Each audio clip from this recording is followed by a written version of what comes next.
तू ही सागर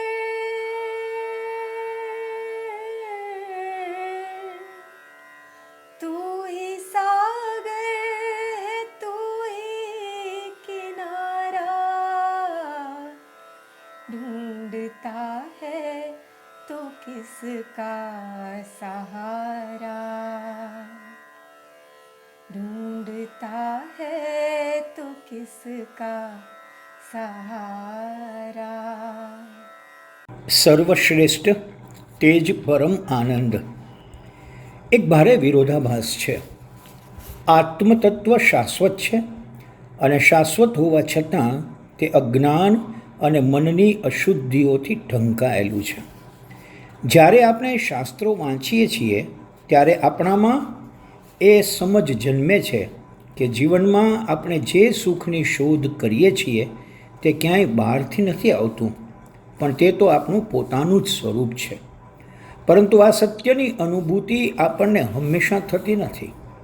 આપણી સમસ્યા જ્ઞાનનો અભાવ નથી, પણ એ જ્ઞાનનું પરિપાલન ન કરી શકવું એ આપણી મુશ્કેલી છે. આપણું સ્વરૂપ જ શુદ્ધ આનંદનું હોય તો પછી દુઃખ શા માટે? હા, આ વાતની ખબર ન હતી અને દુઃખી હતા તે જુદી વાત છે, પણ સત્યનું જ્ઞાન થયા પછી પણ દુઃખી જ રહેવું? બેંકમાં પુષ્કળ ધન જમા છે છતાં ઉપાડી શકવાની મનાઈ છે. પાસબુકમાં નાણું છલકે છતાં ઘર ખર્ચ માટે ક્યાંકથી ઓછી ઉધારા કરવાના. મનની અશુદ્ધિઓ આપણને સ્વયંના આત્મ સ્વરૂપનો આનંદ માણતા રોકે છે. દૃઢનિષ્ઠા એક સિદ્ધિ અર્થમ મનઃ શુદ્ધિ અપેક્ષિતા તદર્થમ સાધકાઃ સર્વે યત્તાન્મ દૃઢ નિશ્ચયા. પરમાત્મામાં દૃઢ નિષ્ઠા મેળવવા માટે મનની શુદ્ધિની આવશ્યકતા રહે છે. તેથી દૃઢ નિશ્ચયવાળા બધા સાધકોએ પોતાના મનને નિર્મળ બનાવવા પ્રયત્ન કરવો જોઈએ. નવું વર્ષ આવે એટલે આપણે હોશમાં આવીને સંકલ્પો લેવા લાગીએ છીએ. આમ કરીશ અને આમ તો નહીં જ કરું. પણ આ સંકલ્પોનું પાલન 4 દિન કી ચાંદની જેવું છે. થોડા દિવસોમાં બધું ભૂલી જવાય છે. થયેલા સર્વેક્ષણો દર્શાવે છે કે જાન્યુઆરીમાં ઘણા લોકો નવા વર્ષમાં વજન ઘટાડવાના સંકલ્પો કરે છે, પણ વર્ષ વીતતા વજન ઘટતું નથી, પણ સંકલ્પો ઘટતા જાય છે. મનને શુદ્ધ કરવાના સંકલ્પનું પણ આવું જ થાય છે. સંકલ્પ તો એને કહેવાય કે જે કામ પૂર્ણ થાય અથવા જીવી જાય. પણ ઘણા ખરા કિસ્સામાં તો નાની નાની સફળતાથી જ સંતોષની પોટલી બાંધી લેવામાં આવે છે. વેદાંત કહે છે કે જે સર્વશ્રેષ્ઠ છે તે પામવાના તમે અધિકારી છે, અને જે સર્વશ્રેષ્ઠ છે તે જ પરમ આનંદ છે.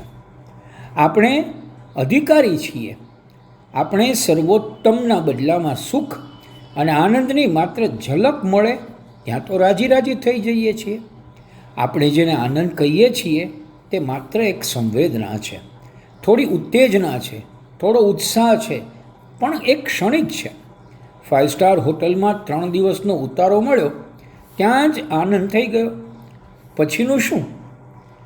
ઉપમન્યુ ગરીબ બાળક હતો. પોતાની માતાની સાથે રહેતો હતો.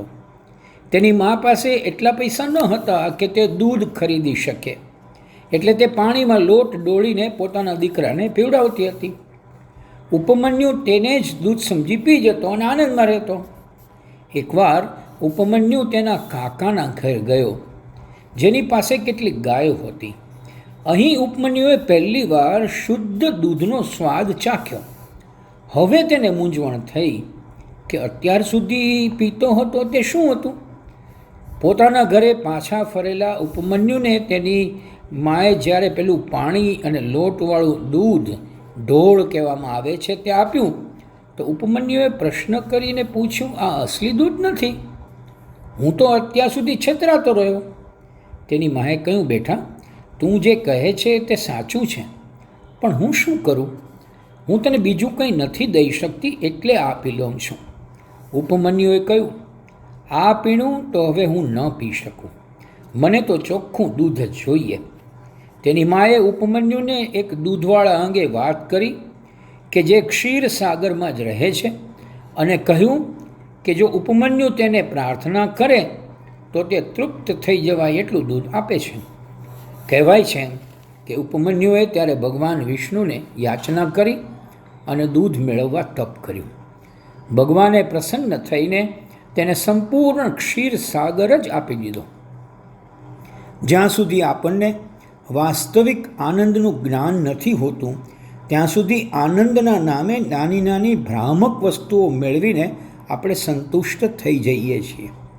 જ્યારે બીજી તરફ જેવો પરમાનંદનો આસ્વાદ થાય છે કે તુરત જ સાચી શાંતિનો અનુભવ થવા લાગે છે. સાચો સાધક દૃઢ પ્રતિજ્ઞ હોય છે. સાચી નિષ્ઠા અને પાક્કી લગન સાથે પ્રયાસ કરીએ તો કોઈ કામ કઠિન નથી. મેક્સેસે એવોર્ડ જીતનાર મહિલા પોલીસ વડા કિરણ બેદીએ સૂત્ર આપ્યું, you can if you wish you can. તમે કરી શકો, જો તમે ઈચ્છો તો તમે કરી શકો. तू ही सागर